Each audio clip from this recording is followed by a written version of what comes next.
Номер 8-ші зертханалық жұмыс.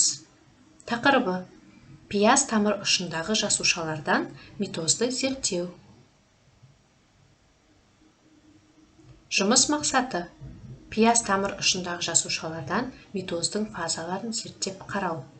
Құрал жабдықтар: митоз фазаларының сызбасы, микроскоп, митоз фазалары бар дайын микропрепарат.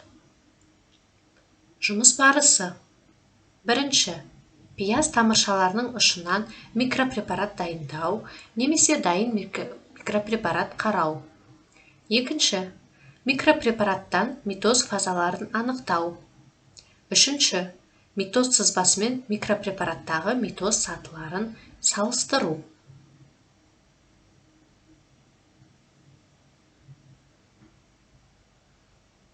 Тапсырма: сандарды дұрыс ретпен қойып, митоз фазаларының суретін салыңыз.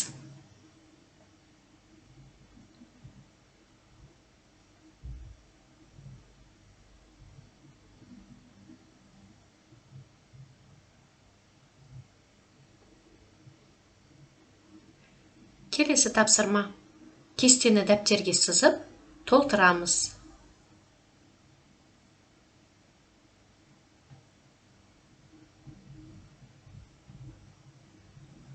Енді зертханалық жұмысымызды қорытындылау мақсатында келесі сұрақтарға жауап берейік.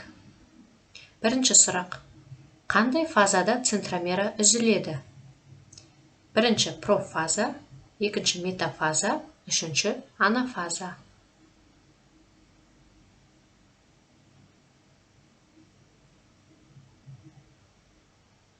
Дұрыс жауабы анафаза. Келесі сұрақ: қандай фазада жеке хромосомалар болады?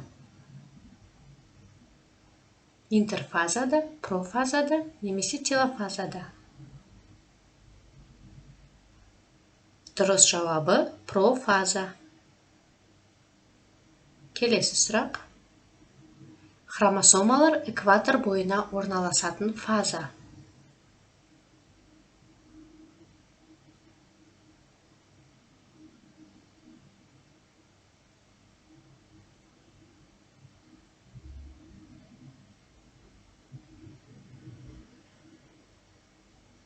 Дұрыс жауабы метафаза.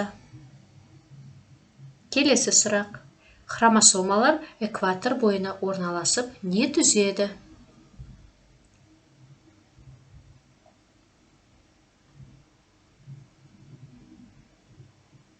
Дұрыс жауабы метафаза пластинкасын.